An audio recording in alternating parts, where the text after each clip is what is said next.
Welcome to everyone. सभी को नमस्कार। और आशा करती हूँ कि आप लोगों का लास्ट वीक अच्छा गया होगा। हम 2 मिनट और देंगे, जो भी लोग ज्वाइन कर रहे हैं वो ज्वाइन हो जाएं। उसके बाद फिर हम अपना आगे का क्लास स्टार्ट करेंगे।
नमस्कार आप सभी को। महिला कानून कोर्स में हम आपका स्वागत करते हैं। और सबसे पहले हम जिन लोगों ने लास्ट क्लास में हमने असाइनमेंट दिया था उसे कंप्लीट किया है उनको थैंक यू बोलेंगे। सुषमा जी, सविता जी, अर्चना जी एंड सोनम जी, इन 4 लोगों का असाइनमेंट हमें मिला था। उसके लिए हम आप लोगों को बहुत बहुत धन्यवाद देते हैं। और हम बाकी जिन लोगों ने असाइनमेंट नहीं किया है हम उन लोगों से भी कहेंगे कि आप लोग अपना असाइनमेंट करके भेजें। अभी आपको एक क्लिप दिखाएंगे, अगर आप लोगों को वो वीडियो बनाने में कुछ दिक्कत हुई है तो आप उस वीडियो क्लिप के अकॉर्डिंग आप अपने वो आपको हेल्प करेगा कि आप किस तरीके से अपना वीडियो बना सकते हैं। केवल 20 सेकंड का ही वीडियो बनाना है, तो मुझे नहीं लगता कि ये किसी के लिए भी बहुत बड़ी बात होगी। छोटा सा क्लिप है, आप कर सकते हैं। और मैं आशा करती हूँ, अभी मैं 1 दिन का और समय दूंगी, तो मतलब आपको फ्राइडे मॉर्निंग तक सब लोगों को अपना वीडियो बनाकर यहाँ सबमिट कर देना है। अब मैं दीपिका जी से बोलूंगी कि वो वीडियो का क्लिप दिखा दे, ताकि जिन लोगों ने वीडियो नहीं बनाया उन लोगों को भी उस वीडियो को बनाने में हेल्प मिले। Yes ma'am.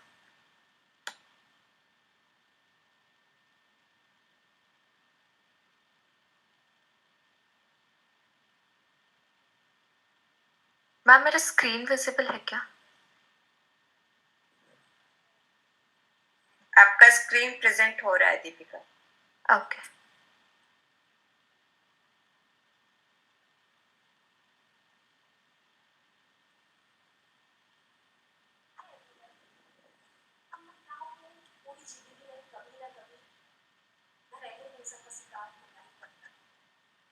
इसके बारे में सिर्फ मेरा यही कहना है कि नारी अब तू अपनी शक्ति को पहचान, नारी अब तू अपनी शक्ति को पहचान, नहीं सहना है अब तुझे किसी का भी अत्याचार, अवला नहीं सबला बन।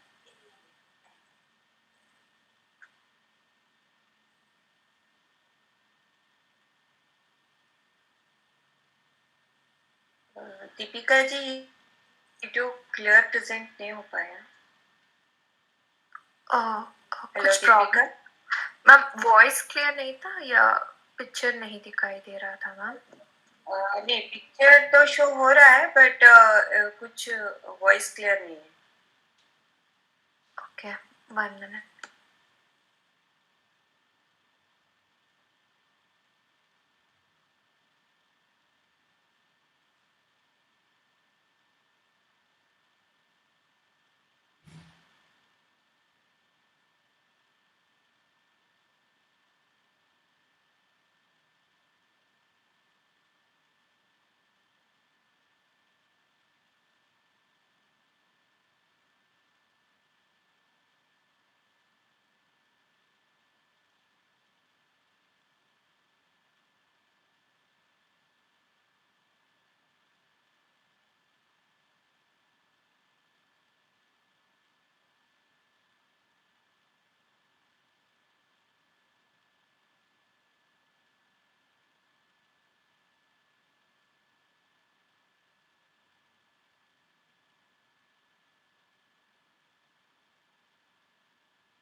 मैम अभी ये दीपिका, क्लियर था? नो दीपिका, एक्चुअली वॉइस का प्रॉब्लम।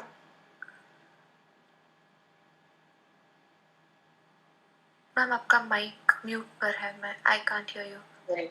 हाँ, मैं ये बोल रही हूँ, ये वीडियो का वॉइस नहीं आया है तो शायद इसमें कुछ टेक्निकल इशू है। मैं इसी व्हाट्सएप ग्रुप में भेज सकती हूँ ताकि सभी लोग ठीक, देख सकते हैं। हाँ ये ठीक रहे। ठीक है, हम आपको एक वीडियो का क्लिप सेंड करेंगे व्हाट्सएप जो ग्रुप है उस पर। एंड आप लोग उस वीडियो को देखकर वो आपको हेल्प करेगा कि आप अपना वीडियो और अपना ओपिनियन उस वीडियो में किस तरीके से रख सकते हैं।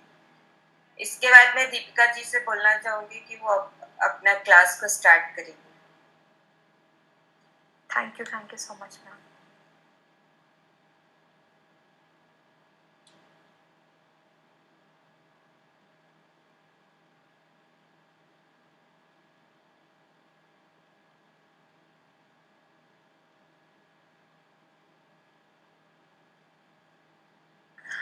सभी को स्वागत है। तो हमने अगले क्लास में डोमेस्टिक वायलेंस के बारे में पढ़ा था। तो आज की क्लास में हम sexual harassment at work place के बारे में पढ़ेंगे। जैसे कि हमारे साथ जो हरासमेंट होती है, जहाँ पर हम काम करते हैं, उस जगह पे हमारे लिए जो भी हरासमेंट होता है, हम उसके बारे में आज बात करेंगे और उसके बारे में हम कुछ सीखेंगे आज। तो पहला हमें ये समझना है कि ये सेक्सुअल हरासमेंट क्या है और कब स्टार्ट हुआ ये सब। तो ये जो कानून है ये 21 दिसंबर 2013 देश में सभी राज्यों में ये लाया गया था।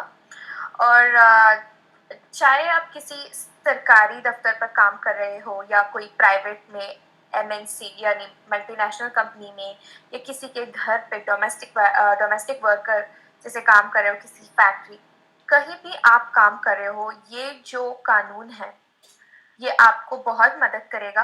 क्योंकि अगर आपकी जो एम्प्लॉयर है यानी आपकी जो बॉस है या आपकी जो सहकर्मी आपके साथ जो काम करता है, अगर वो व्यक्ति आपके साथ कोई भी ऐसा सेक्सुअल हरासमेंट करता है, तो ये जो लॉ है ये आपके लिए बहुत बहुत बेनिफिट होगा। तो पहले हम ये समझेंगे कि ये जो सेक्सुअल हरासमेंट होता है वो क्या होता है। अगर कोई व्यक्ति आपके साथ ऐसा बिहेव करेगा जो आपके लिए कंफर्टेबल नहीं है, जैसे वो आपको अनवांटेडली या इनअप्रोप्रिएटली आपको टच करेगा, यही यानी कि आपको छुएगा, आपको जो बहुत अनकंफर्टेबल फील कर रहा हो, या आपको ऐसा कोई कमेंट करेगा, सेक्सुअल कमेंट करेगा जो आपको अच्छा नहीं लगता है और आपको अरास होता है, या आपको एक ऐसा मैसेज भेजेगा व्हाट्सएप पे या किसी सोशल मीडिया प्लेटफॉर्म पे या ऐसा वीडियो भेजेगा जो सेक्सुअल नेचर की हो, तब ये सेक्सुअल हरासमेंट होता है। तो ऐसा बहुत बार होता है कि हमारी जो जहाँ पर हम काम करते हैं, हम ये सब एक्सपीरियंस करते हैं। तो पहले ये लॉ ने एक रूल लाया है कि सभी जो कंपनीज होती हैं, सभी कंपनी में एक इंटरनल कंप्लेंट कमिटी यानी कि आईसीसी, इंटरनल कंप्लेंट कमिटी होना ज़रूरी है। ये जो इंटरनल कमिटी होती है, इसके आधा सदस्य महिला होना ज़रूरी है। और ये जो कमिटी है, इसका एक प्रिसाइडिंग ऑफिसर होगा, यानी कि हेड जैसा एक प्रिसाइडिंग ऑफिसर होगा, वो भी महिला ही होना चाहिए। तो ये जो रूल है इस कानून के अंदर है कि हमें सभी कंपनी में एक आईसीसी यानी कि इंटरनल कंप्लेंट्स कमिटी होना है। इस कमिटी की जो आधा सदस्य होती है वो महिला होनी चाहिए, और इनकी जो ऑफिसर होती है, प्रिसाइडिंग ऑफिसर, वो महिला ही होनी चाहिए। इसके साथ में एक और रूल है कि ये जो कमिटी की एक मेंबर होगा, वो किसी एनजीओ का मेंबर होगा, वो अपनी जो ऑफिस का एम्प्लॉय नहीं होगा। एक मेंबर एनजीओ का मेंबर होना मैंडेटरी है, ये होना चाहिए।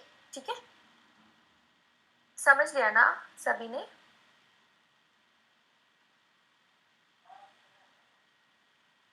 Hello,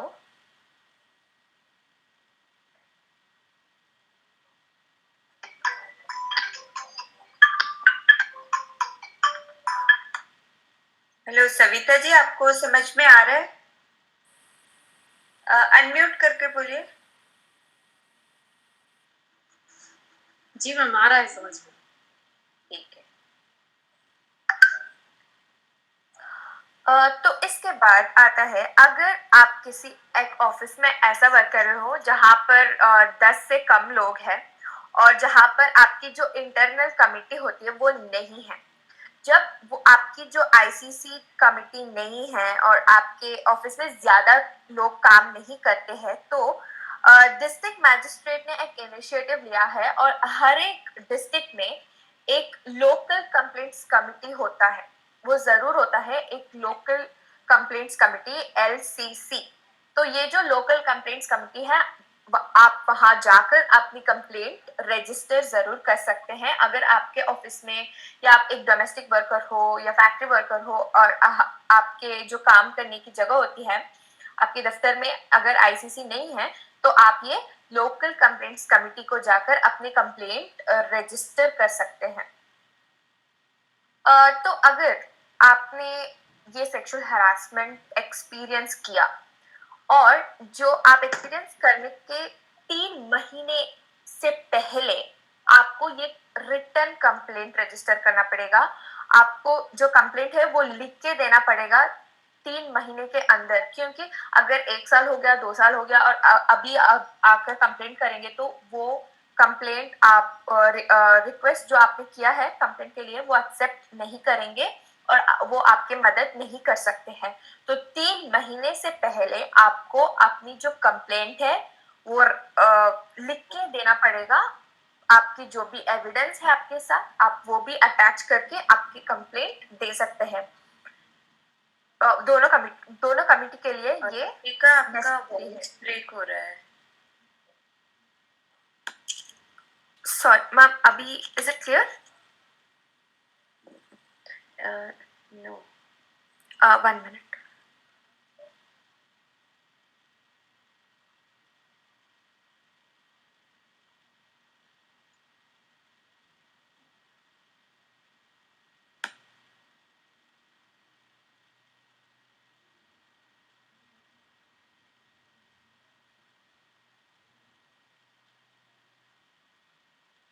Ma'am, is it clear now? Yes Deepika.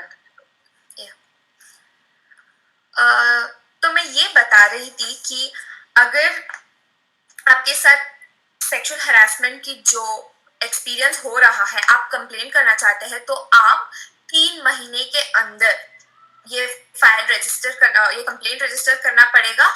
और ये जो कंप्लेंट आप ओरली या बता के नहीं दे सकते, आपको ये राइटिंग में देना है। आपको ये लिख के पूरा कंप्लेंट क्या हुआ, कब हुआ, पूरा इंफॉर्मेशन, किस व्यक्ति के साथ आपका ये बिहेवियर हो रहा है, और पूरा एविडेंस के साथ आपको ये फाइल करना पड़ेगा 3 महीने के अंदर। उसके बाद अगर आप कंप्लेंट करेंगे तो वो कंप्लेंट एक्सेप्ट नहीं होगा, और तब आप कुछ नहीं कर सकते, आपका मदद कोई नहीं कर सकता। तो इसीलिए आपको 3 महीने के अंदर आपकी जो कंप्लेंट है वो रजिस्टर कर सकते हैं। उसके बाद आएगा कि जो कमिटी है, आपने अगर कंप्लेंट कर लिया, कमिटी को 90 डेज के अंदर, वो भी लगभग 3 महीने के अंदर, आपकी जो भी शिकायत है उस पर काम करना होगा। 3 महीने के अंदर आपकी जो भी प्रॉब्लम है, जो भी कंप्लेंट है, उसको सॉल्व करना आवश्यक है। उनके लिए कोई रीजन नहीं चलेगा, ये रूल है।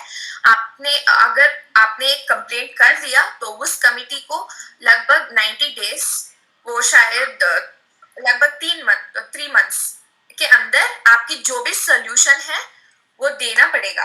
ठीक है। तो अगर ऐसा हो जाता है कि हमें कंप्लेंट करने के बाद ऑफिस जाने की मन नहीं होती है, ऐसा होता है कि अगर हम ऑफिस जाए तो फिर से वो एक्सपीरियंस आएगा, उस व्यक्ति को फेस करने के लिए हमें बहुत अनकंफर्टेबल फील हो रहा है, तब हम क्या कर सकते हैं, गवर्नमेंट ये भी रूल लाया है कि जब भी हमने जो शिकायत कर लिया, उसके बाद हमारी जो कार्रवाई होने तक हम छुट्टी ले सकते हैं। पूरी कंप्लेंट की जो कार्रवाई होता है उस समय में हम छुट्टी ले सकते हैं। नहीं तो ऐसा होता है कि अगर आपके दफ्तर के एक अन्य विभाग होता है, तो उस विभाग में आप ट्रांसफर कर सकते हैं। हमारे बहुत सारे ऐसा होता है, हमारी अलग अलग ब्रांच होती है। अगर हम यहाँ पर बैंगलोर में अगर हमारी कंपनी है तो हमारी कंपनी हैदराबाद में भी हो सकता है। अगर मुझे बैंगलोर में इस व्यक्ति की जो बिहेवियर है मुझे अनकंफर्टेबल फील हो रहा है, तो ये जो भी कंप्लेंट है उसकी कार्रवाई होने तक मैं हैदराबाद में वर्क कर सकती हूँ। ये मेरी विल एंड विश है, मुझे ये ऑप्शन दिया जाएगा।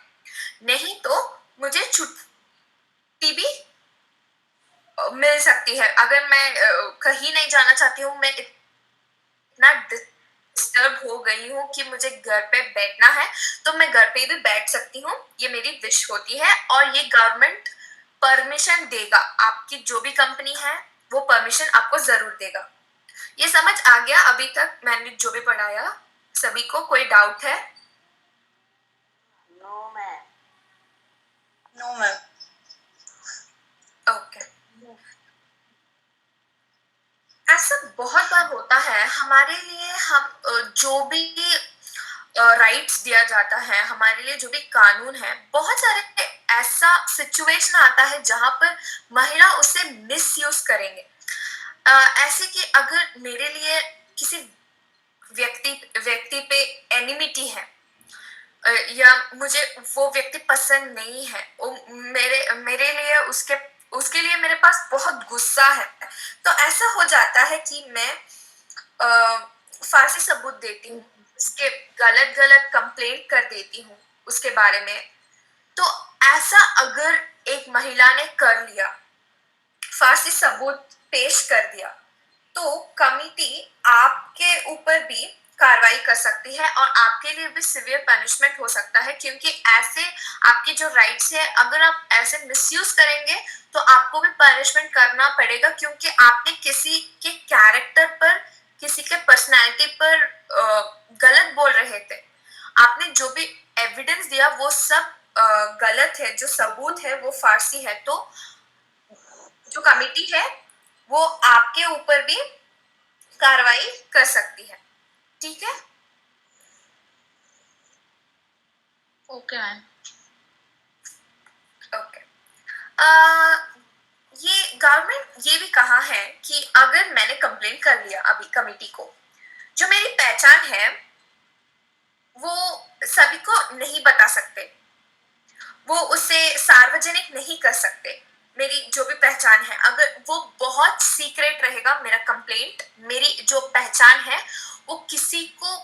बता नहीं सकते हैं, क्योंकि वो बाहर में अलग रूप ही ले लेता है। तो इसीलिए हमारी जो पहचान है वो सार्वजनिक नहीं किया जा सकता है। अगर आपके मन में ऐसा होता है कि मेरी जो मैंने अभी कंप्लेंट कर लिया, मेरे लिए बहुत मेरे बहुत प्रॉब्लम हो जाएंगे, मेरे जो पहचान है वो सभी को पता चल जाएगा, मैंने जो भी एक्सपीरियंस किया है सबको पता चलेगा। अगर आपके मन में ऐसा कोई फियर है तो वो बिल्कुल नहीं होनी चाहिए, क्योंकि आपकी जो पहचान है वो सार्वजनिक नहीं किया जा सकती है।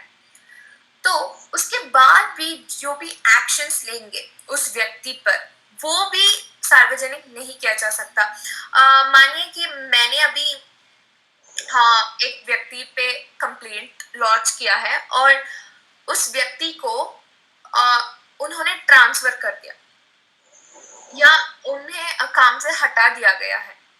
तब दूसरे जो काम करने वाले होते हैं या सहकर्मी होते हैं, उनको नहीं बताया जा सकता है कि उसने इस रीजन से हमने ट्रांसफर किया, इसलिए हमने निकाल दिया, ऐसा नहीं कर सकते। ऐसा हो सकता है कि नॉर्मली उन्होंने किया होगा, क्योंकि वो कॉमन है। अगर एक कंपनी में काम कर रहे हो या कोई भी जगह पर काम कर रहे हो, वहां पर आना जाना, ट्रांसफर होना, निकालना, ये सब नॉर्मल प्रोसेस है। तो ऐसे नॉर्मल ही रहेगा और कोई भी ऐसा नहीं बताएगा कि हमने इस रीजन से निकाला है। तो ऐसे हमें उनकी जो पहचान होती है वो हम सार्वजनिक नहीं कर सकते। अभी तक पूरा समझ आ गया sexual harassment at work place के बारे में? यस। अब हम आगे बढ़ेंगे। जो भी सेक्सुअल हरासमेंट होता है वो अलग रूपों में होता है। ऐसा नहीं है कि आपको वो व्यक्ति चुनना पड़ेगा, ऐसा नहीं है कि वो आपको कमेंट ही करना पड़ेगा। बहुत अनेक रूप होती है सेक्सुअल हरासमेंट की। पहले हम बात करेंगे वर्बल, यानी कि बात में हमारी जो मुंह से निकलती है, वो जब हम बात करते हैं उस बात में जब हम एक व्यक्ति को हरास कर रहे हैं तब होता है वर्बल। ऐसा बहुत बार होता है कि अगर एक लड़की जा रही है तो हम सीटी मारते हैं, विसिल विसिल करते हैं, वो भी एक तरह की हरासमेंट होती है। ऐसा होता है कि जब एक लड़की जा रही है या हमारे साथ बैठी हुई है, तब हम उसके बारे में गंदा कमेंट पास करेंगे जो सेक्सुअल नेचर की हो, तब होता है वर्बल सेक्सुअल हरासमेंट। अगर मेरे लिए कुछ गंदे गंदे नाम से अगर पुकारेंगे तो वो भी सेक्सुअल हरासमेंट हो सकता है। ये यहाँ पर चुने की कोई बात नहीं हो रही है, वो सिर्फ ऐसा कमेंट्स पास कर रहा है, ऐसा बिहेव कर रहा है जो आपके लिए हरासिंग हो, तब वो वर्बल हरासमेंट होता है। आपको ये पहला रूप पता चल गया सेक्सुअल हरासमेंट का? यस। ओके, कोई एक एग्जाम्पल दे दो मुझे वर्बल सेक्सुअल हरासमेंट का, कोई भी। जैसे कि हमारे पीछा करना और हमें घूर घूर कर देखना, और या फिर हमें हमारे Sonam, I am sorry to cut you off, लेकिन वो वर्बल में नहीं आएगा, वो नॉन वर्बल में आएगा। वो हम आगे बात करेंगे। यहाँ पर नॉन वर्बल अलग होता है, वो मैं आगे एक्सप्लेन करूंगी। वो वर्बल में नहीं आएगा। वर्बल मतलब जब कोई आपको बहुत ही अश्लील कमेंट करता है तो that is I think verbal harassment. Yes yes yes, very ji good ma'am, जैसे कि हमें उल्टे सीधे कमेंट करना, हम जा रहे हैं तो हमें कुछ भी बोल देना, इस प्रकार का।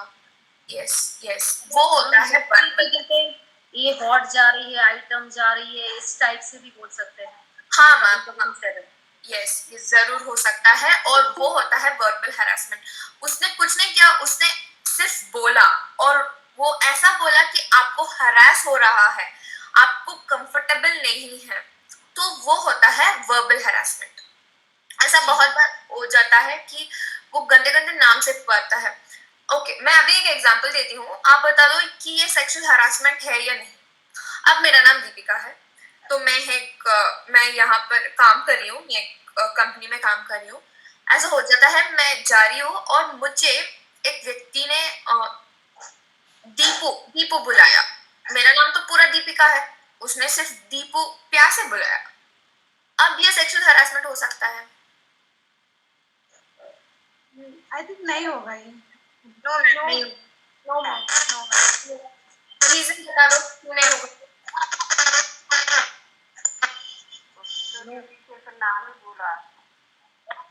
हाँ मैम जी हो मैम, सकता मैं ये कहना चाह हो सकता है। यदि वो आपका ओके, परिचित नहीं, तो कोई अधिकार नहीं है आपको प्यार से भी क्यों बोलना है, यदि वो आपका परिचित नहीं है तो। ओके, कोई और?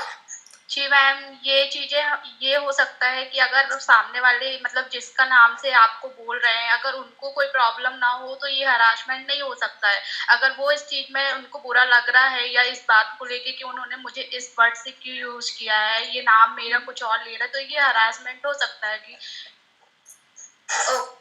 ओके, तो एक्चुअली ये सेक्सुअल हरासमेंट नहीं हो सकता। अगर मेरे लिए कंफर्टेबल हो या नहीं हो, मैं इसको हायर अथॉरिटीज तक लेकर नहीं जा सकती, क्योंकि मैंने पहले से ही बताया, हम जो भी करेंगे सेक्सुअल हरासमेंट के अंदर वो सेक्सुअल नेचर में होनी चाहिए। उसने मुझे सिर्फ मेरे नाम को काट कर थोड़ा दीपू बुलाया, उसमें कोई सेक्सुअल इन्वॉल्वमेंट नहीं है, तो हम इसे सेक्सुअल हरासमेंट नहीं बता सकते। अगर उसने ऐसा नाम बोला जो सेक्सुअली कनेक्टेड है, तब ये सेक्सुअल हरासमेंट हो सकता है। समझ में आ गया ना सोनम? जी मैम, जैसे कि आप शब्दों का यूज करें। हाँ, यस यस। तो ये समझ आ गया, तो हम आगे बढ़ेंगे क्या? जी मैम। ओके, तो सेकेंड वन होता है नॉन वर्बल। जैसे सोनम ने पहले बताया, जैसे घूर घूर के देखना, फॉलो करना, ऐसे ऐसे कोई एक्शन करना जो सेक्सुअली होता हो। तो यहाँ पर जो व्यक्ति है वो कुछ बोल नहीं रहा है, वो हमें छू नहीं रहा है, लेकिन वो ऐसा कर रहा है जो हमारे लिए बहुत अनकंफर्टेबल हो और वो सेक्सुअल रिलेटेड हो। ऐसा बहुत बार होता है, लड़की जा रही है तो उनकी जो प्राइवेट पार्ट्स है वो लोग ऐसे देखेंगे, पता नहीं, बहुत अनकंफर्टेबल फील होगा, स्पेशली फॉर अ गर्ल। एक महिला के लिए वो बहुत बहुत अनकंफर्टेबल होगा। जैसे आपने कुछ नहीं किया, आप अपने जिस सड़क पर जा रही हैं तो ऐसे देखेंगे लोग, तो वो भी एक तरह की नॉन वर्बल सेक्सुअल हरासमेंट होगा। अगर मैंने एक कंपनी में काम कर रही हूँ और मेरी जो सहकर्मी होता है वो मुझे फॉलो करता है, सुबह घर से ऑफिस तक फॉलो करता है, जो ऑफिस होने के बाद ऑफिस से घर तक फॉलो करता है। ऐसा जो मुझे फॉलो करता है वो भी एक तरह की नॉन वर्बल सेक्सुअल हरासमेंट है, क्योंकि वो मेरे लिए कंफर्टेबल नहीं है। जहां पर भी मैं जा रही हूँ वहां पर एक व्यक्ति है जो मेरी पीछा कर रहा है, वो किसी के लिए भी कंफर्टेबल नहीं होगा, तो वो भी एक तरह की नॉन वर्बल सेक्सुअल हरासमेंट होगा। ठीक है? जी मैम। ओके, अगर आपको इस दोनों में डाउट नहीं है तो मैं आगे बढ़ूंगी। जी मैम। ओके,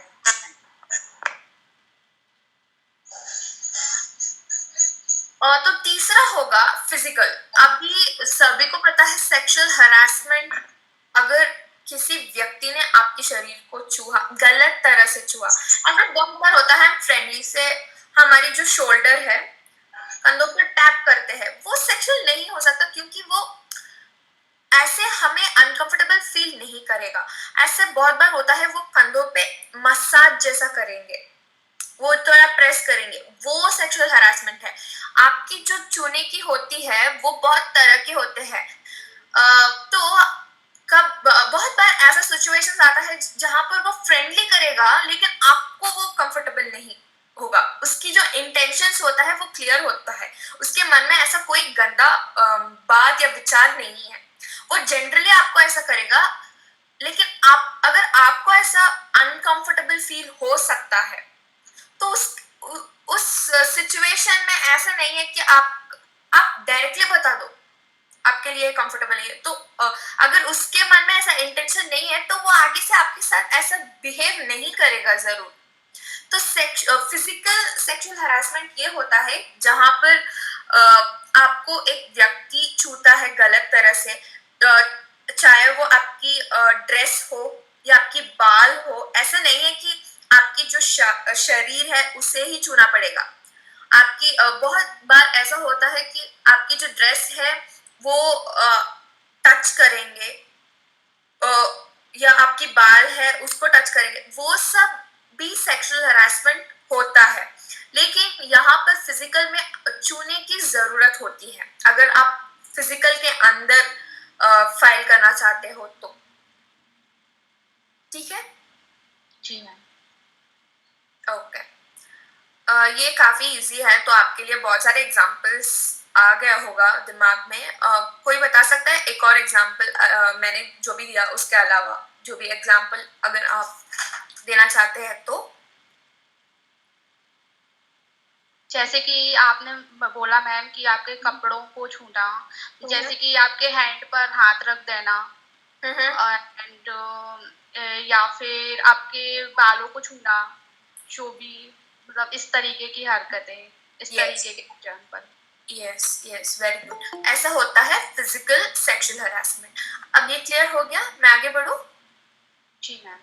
ओके, तो लास्ट वन है ये फोर्थ है टेक्सचुअल या इलेक्ट्रॉनिक। मतलब आपकी जो फोन लैपटॉप में जो भी मैसेजेस आएगा, जो भी वो आपके ये सोशल मीडिया, ये जो इलेक्ट्रॉनिक गैजेट्स हैं आपके पास, उससे यूज करके आपको हरास करेगा। ऐसा बहुत बार होता है, आपको गंदी गंदी वीडियो भेज देंगे।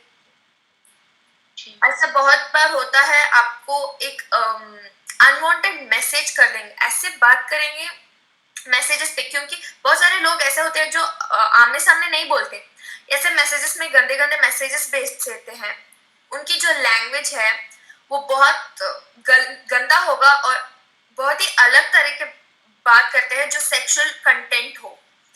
ये ऐसे भी हो सकता है अगर एक व्यक्ति ने आपको एक सेक्सुअल पिक्चर भेज दिया, वो भी सेक्सुअल हरासमेंट है। उसने आपको टेक्स्ट नहीं किया, उसने कुछ भी बताया नहीं, लेकिन आपको एक पिक्चर या वीडियो भेज दिया गंदे तरीके का, तो ऐसा होता है, वो भी एक तरह की सेक्सुअल हरासमेंट होता है। ऐसे बहुत बार होता है कि मैसेज करेंगे, डराएंगे मैसेजेस में, अगर तुम मुझे कल नहीं मिलोगी तो मैं तुम्हारे घर में आके सभी को बता दूंगी कि तुम इस तरह की हो, उस तरह की हो। तो ये सब जो भी होता है, वो हमें जो मैसेजेस पास हो रहा है वो इलेक्ट्रॉनिक के साथ हो रहा है। हम आमने सामने बात नहीं कर रहे हैं, और हम फोन पे या लैपटॉप पे, चाहे वो फेसबुक हो, इंस्टाग्राम हो, व्हाट्सएप हो, उस पर हमारी जो चैटिंग हो रही है वो टेक्सचुअल और इलेक्ट्रॉनिक के अंदर आता है।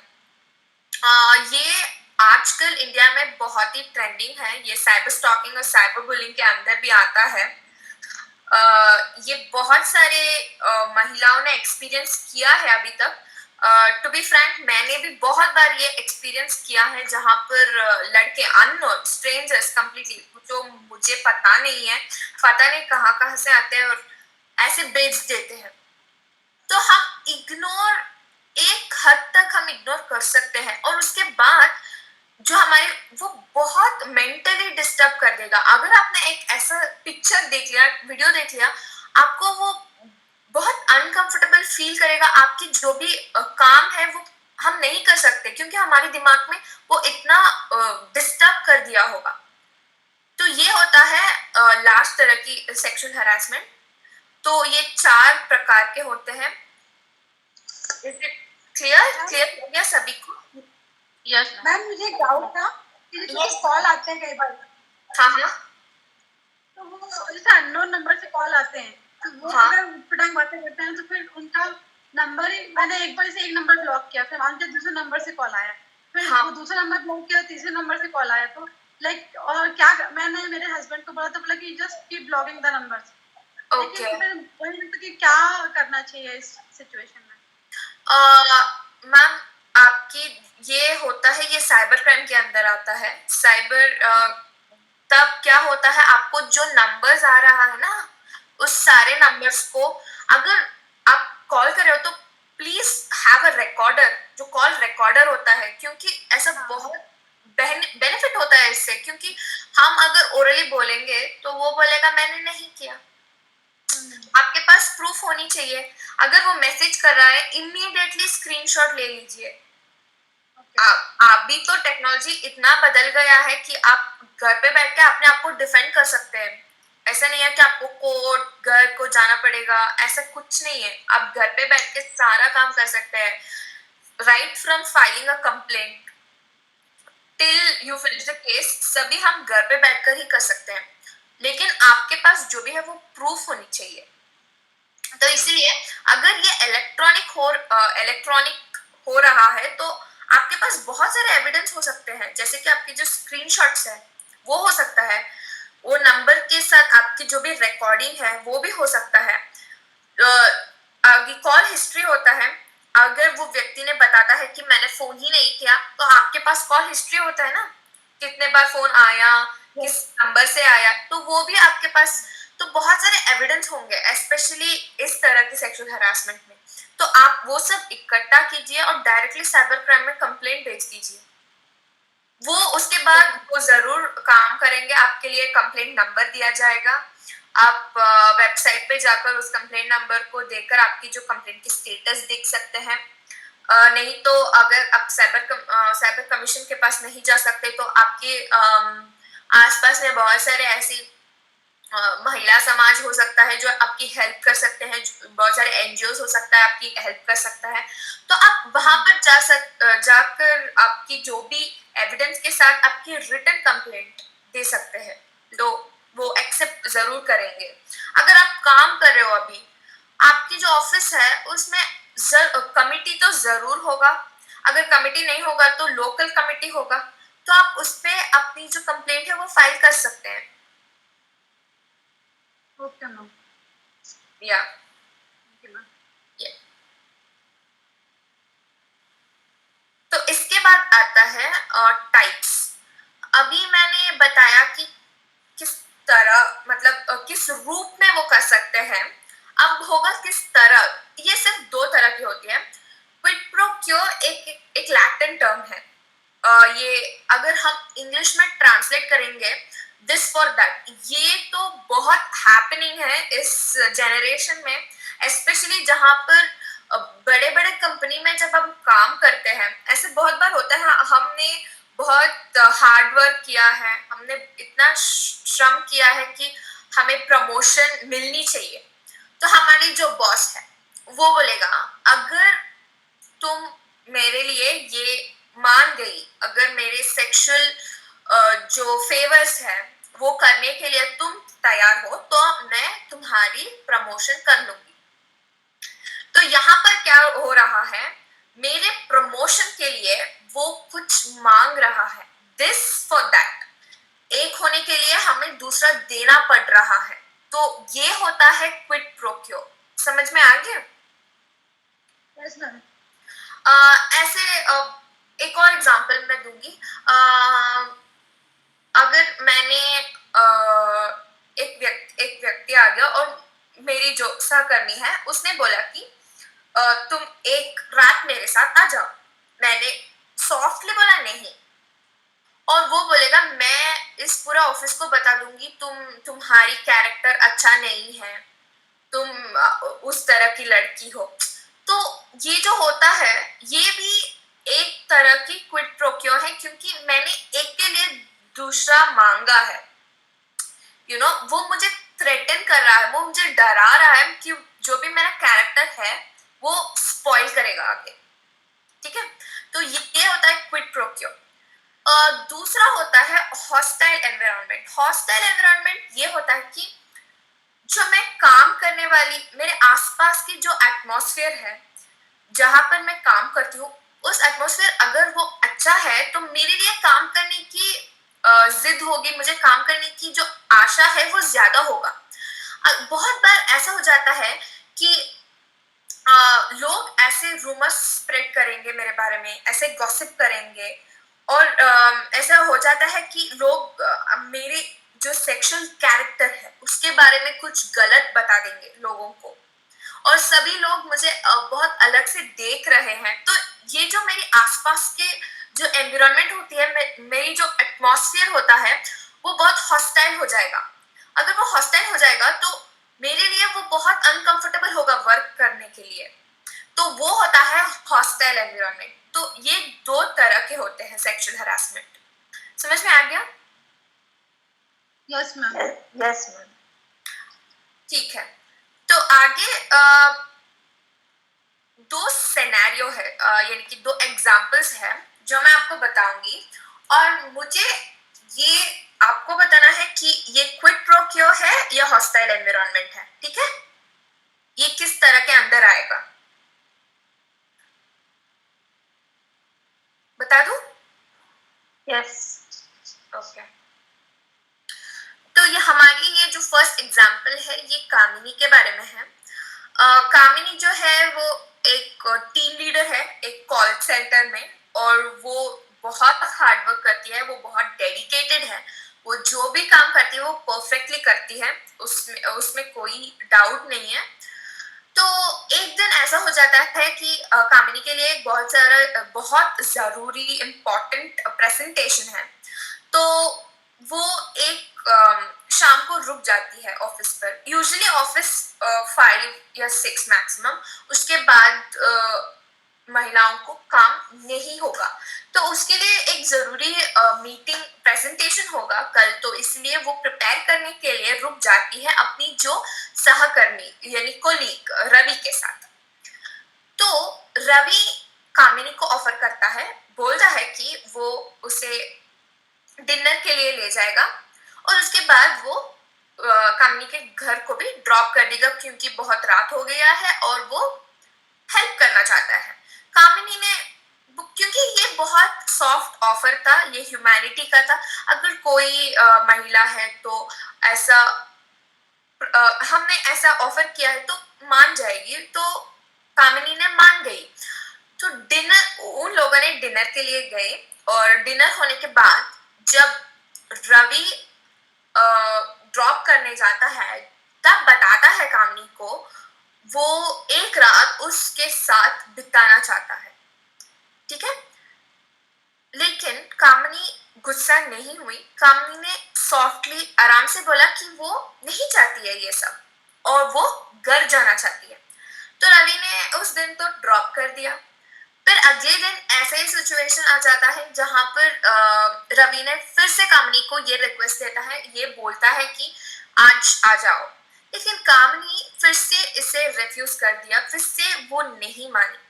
तब रवि ने उसे डराता है, वो बोलता है अगर तुम मेरे साथ नहीं आओगी तो मैं अपनी सारी ऑफिस को बताऊंगी कि तुमने मेरे साथ सेक्सुअली मुझे अट्रैक्ट किया और तुम्हारा कैरेक्टर अच्छा नहीं है।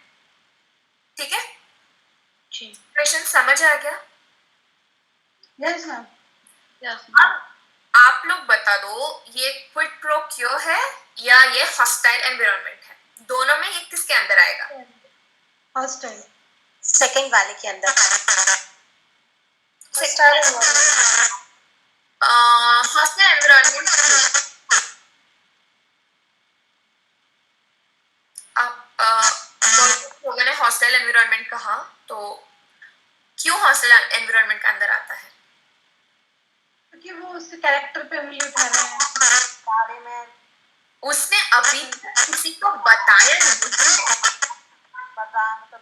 बता देता हूँ। ये एक्चुअली क्विड प्रो क्यो के अंदर आता है। आप यहाँ पर देख सकते हैं, क्योंकि यहाँ पर रवि ने अपनी सेक्सुअल फेवर के लिए कामिनी के जो कैरेक्टर है वो दे रहा है। यहाँ पर उसने बोला कि तुम मुझे ये दे दो, मैं तुम्हें ये नहीं करूंगा। ठीक है, तो यहाँ पर दिस फॉर दैट हो रहा है। यहाँ पर वो किसी को बताया नहीं है, जो एनवायरनमेंट है उसके आमने सामने के लोग को कुछ नहीं पता है, वो सब अपने अपने काम कर रहे हैं। यहाँ पर ये जो है ये सिर्फ कामिनी और रवि के बीच में होने वाली कॉन्वर्सेशन है। हॉस्टाइल एनवायरनमेंट होगा जब हम आपके आपके जो आसपास के लोग हैं वो आपके बारे में बात करेंगे, या आपके बारे में जो रूमर हो वो स्प्रेड हो गया हो, या आपके जो कैरेक्टर के बारे में शक हो। तो ये सब होता है हॉस्टल एनवायरनमेंट, जब आपके जो वर्क करने की जो एनवायरनमेंट होती है वहां पर स्पॉइल हो जाती है। यहाँ पर कामिनी और रवि के बीच में जो बातचीत हो रही है, वहां पर कामिनी रवि एक मांग रहा है, उसके बदले में वो क्या दे रहा है, वो बताएगा कि मैं ऐसा नहीं बताऊंगी, अगर तुमने नहीं दिया तो मैं बताऊंगा। जी ठीक है, मैम। तो ये यहाँ पर ये क्विट प्रोक्यो है, ये हॉस्टाइल एनवायरनमेंट नहीं होगा। ठीक है, जी मैम। तो अगला सिनेरियो होगा ये जयंती की बात है। यहाँ पर जयंती एक गारमेंट्स फैक्ट्री में काम कर रही है बैंगलोर में, और जयंती के जो सुपरवाइजर होता है, एक फैक्ट्री के लिए जरूर एक सुपरवाइजर होगा, तो उसके जो सुपरवाइजर है वो अलग तरह से छुएगा जयंती को, जैसे कि उसकी दुपट्टा जो है वो एडजस्ट करेगा, उसकी बाल जो है वो टच करेगा, ऐसा ऐसा कुछ बिहेव कर रहा है जयंती के साथ। जयंती बहुत अनकंफर्टेबल फील कर रही है, जो इसकी बिहेवियर है, इसकी सुपरवाइजर की जो बिहेवियर है उससे वो बहुत अनकंफर्टेबल फील हो रही है। यहाँ पर क्या हो रहा है, उनकी जो सारी कोलीग्स है जयंती के साथ जो काम करते हैं ना, वो लोग वो जयंती के बारे में कुछ अलग बात कर रहे हैं, वो गॉसिप कर रहे हैं, वो बहुत गंदे से बात कर रहे हैं, ऐसे बोल रहे हैं कि जयंती और उसके सुपरवाइजर के बीच में कुछ चल रहा है। यहाँ पर सिर्फ जयंती को पता है कि वो बहुत अनकंफर्टेबल फील कर रही है, और उसकी सुपरवाइजर जो है वो फोर्स हो रहा है। ये सबको विजिबल होगा अगर हम एक कंपनी में है, हम एक रूफ के अंदर है, हमारे आमने सामने लोग हैं, अगर एक हमारी जो बॉस अगर एक लड़की के साथ ऐसा बिहेव करेगा तो सभी लोग देखेंगे, नोटिस करेंगे। लोग ये नहीं सोचेंगे कि वो लड़के के साथ क्या हो रहा है, ये सोचेंगे कि उन दोनों के बीच में कुछ हो रहा है। तो ऐसे बात करके जयंती के बारे में, उसके कैरेक्टर के बारे में पूरा गॉसिप फैल गया, और सब बात करे कि उन दोनों के बीच में कुछ हो रहा है। अभी ये किसके अंदर आएगा? ये सेकंड टाइप में। सेकंड।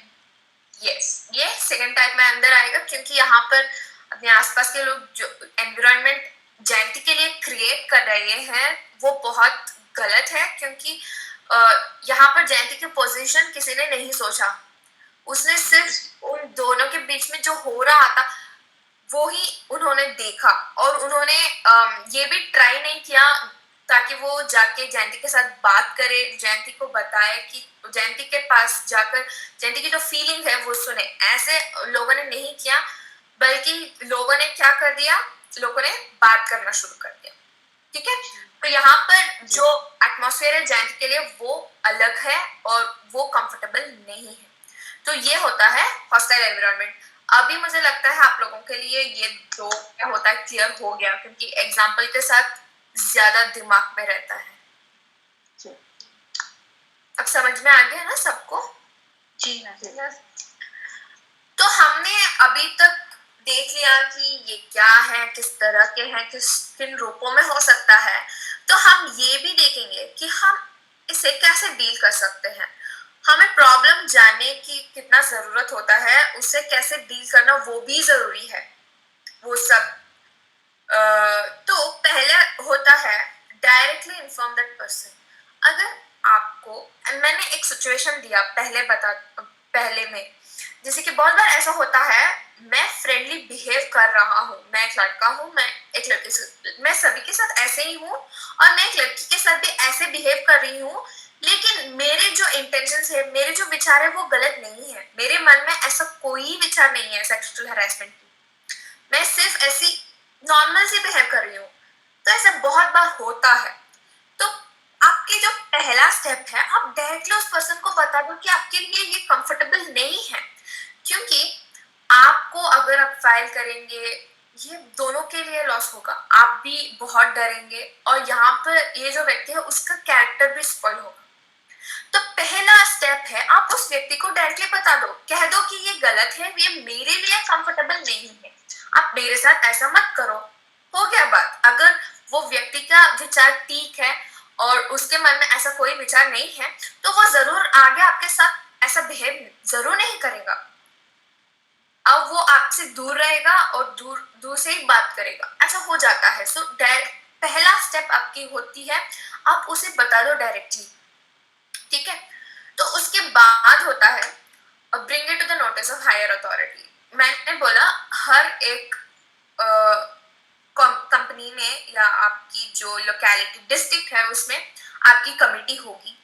तो अगर आपने बता दिया, बहुत बार बता दिया, वो फिर से वही रिपीट हो रहा है, वो फिर से वही कर रहा है, तो आप क्या कर सकते हैं, आप अपनी कमेटी को बता दो पहले। क्योंकि ऐसा बहुत बार होता है जब हम हमारी हायर अथॉरिटीज को बताते हैं ना, जो हर एक ऑफिस में सीसीटीवी कैमरास होगा, वो चेक करेंगे, वो उस पर्सन पर एक नजर रखेंगे ताकि हमें कोई सबूत मिले।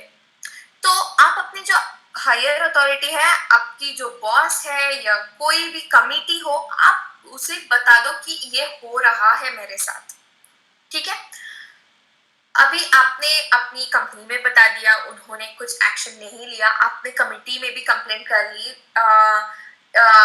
90 डेज हो गया, फिर भी आपकी जो भी कंप्लेंट है या आपकी जो भी प्रॉब्लम है वो सॉल्व नहीं हुआ, तो आप क्या कर सकते हैं, you can directly file it in the court. आप एक वकील के पास जाइए, एक कंप्लेंट फाइल कीजिए, डायरेक्टली आप कोर्ट पे जा सकते हैं। क्योंकि ऐसा ये कोर्ट तक जाने की जो है वो आपकी लास्ट विचार होनी चाहिए। ऐसा नहीं है कि आप पहले में ही कोर्ट में जाएंगे और नो, आप ऐसे नहीं कर सकते।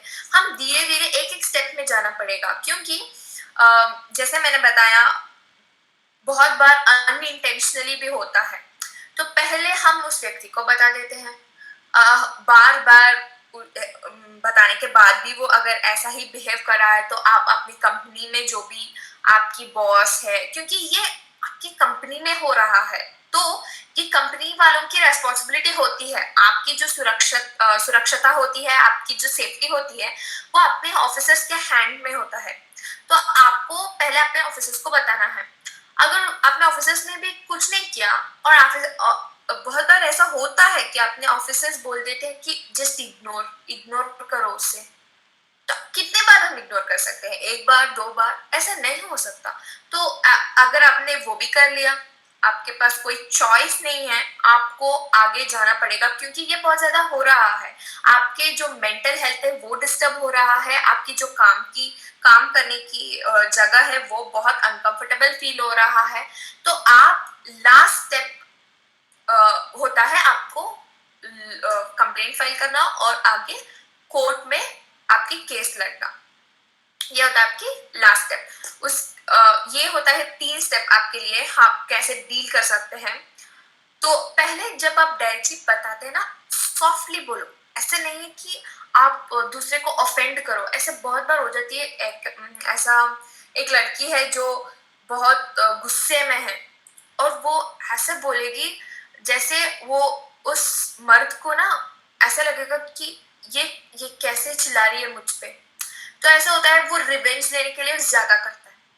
तो आपको बताने की जो रीति है ना, वो आराम से बोलना है। आप जस्ट ये बोल दो कि मेरे लिए ये कंफर्टेबल नहीं है, आप मुझे ऐसा मत करो, दैट्स ऑल। उसके बाद जो हम देखेंगे वो बाद में आएगा, ठीक है। ये 3 स्टेप्स आपको समझ आ गया? Yes ma'am. यस। तो यही था आज का क्लास। उम्मीद करती हूँ आप सबको ये समझ आ गया हो, और अगर कोई डाउट है तो आप पूछ सकते हैं। मैम एक्चुअली आज मैं लेट ज्वाइन कर पाई हूँ, तो आप इसका पीडीएफ Okay. भेजेंगे क्या? जरूर भेज दूंगी व्हाट्सएप। हाँ, यस। एक्चुअली आज मेरा बर्थडे है तो बहुत फोन आ रहे थे, मैं ज्वाइन ही नहीं कर पा रही थी। Many more happy birthday Sushma ji. Thank you.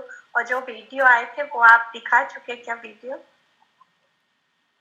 हाँ, मैंने आपका वीडियो मेरे पास है, मैंने अभी एडिट नहीं किया है। जब सारे लोग वीडियो भेज देंगे तो अब मैं एडिट करके सभी के सामने डिस्प्ले करूँगी। Okay okay. या किसी और को कोई डाउट है? ओके तो आज की असाइनमेंट ये होगा कि मैं ऐसे एग्जांपल्स और सिचुएशंस 2-3 भेज दूंगी। आपको ये बताना है ये क्विड प्रो क्यों है या ये हॉस्टाइल एनवायरनमेंट है, और आपकी जो रीजनिंग है वो भी देना पड़ेगा। अगर आपको ये क्विड प्रो क्यों क्यों लगा वो आपको लिखना है। वो आप सिचुएशन मत लिखो, सिर्फ 1-2-3 मैं सिर्फ 2 सिचुएशन भेज दूंगी, 1-2 करके आपकी जो रीजनिंग है और ये क्विड प्रो क्यों है या हॉस्टाइल एनवायरनमेंट है आप लिख के व्हाट्सएप में भेज सकते हैं। मेरे लिए पर्सनली भेज दो, कोई बात नहीं। तो व्हाट्सएप ग्रुप में मत भेजो, मेरे लिए डायरेक्टली आप भेज सकते हैं। मैं 2 सिचुएशंस आपको दे दूंगी और ये सिर्फ 10 या 15 मिनट लगेगा, तो आप कल भेज सकते हैं ना। हमारा अगला क्लास फ्राइडे, तो फ्राइडे से पहले आप, ठीक है? Yes ma'am, yes. तो अगर ये करेंगे तो आपको बहुत ज्यादा क्लैरिटी भी आ जाएगा। और उसके बाद मैं आपको ये सेक्सुअल हरासमेंट की जो फोन नंबर्स है वो भी भेज देती हूँ। अगर आपके आसपास के लोग के लिए प्रॉब्लम हो रहा है, स्पेशली जहाँ पर गारमेंट्स में काम करते हैं, फैक्ट्री में काम करते हैं, या कोई डोमेस्टिक वर्कर्स होते हैं, उनके लिए तो कमेटी के पास जाना वो सब बहुत बड़ी बात होती है। तो मैं नंबर्स भेज देती हूँ, आप उन्हें कांटेक्ट कर सकते हैं और आपकी जो भी प्रॉब्लम्स हैं शेयर कर सकते हैं, ठीक है? Okay, thank you so much. Okay ma'am, thank you ma'am. मैं अपने पूरे किरण फाउंडेशन परिवार की तरफ से सुषमा दीदी को उनके जन्मदिन पर बहुत बहुत बधाई देना चाहूंगी। और आप लोगों सब जुड़े उन सभी को बहुत बहुत धन्यवाद। और आगे इसी तरह जुड़ते रहिए, और जो असाइनमेंट आपको आ रहे हैं उस पर आप वर्कआउट जरूर करिए, ताकि हमें भी ये पता चलेगा कि आप लोगों को कितना समझ आ रहा है। अगर इसमें कहीं आपको कुछ प्रॉब्लम है तो आप हम लोगों को रीच आउट कर सकते हैं। Okay okay, thank you Rutuja. Thank you दीदी। Thank you. Thank you everyone. Thank you. आप लोगों का दिन शुभ रहे। Bye bye. बाय।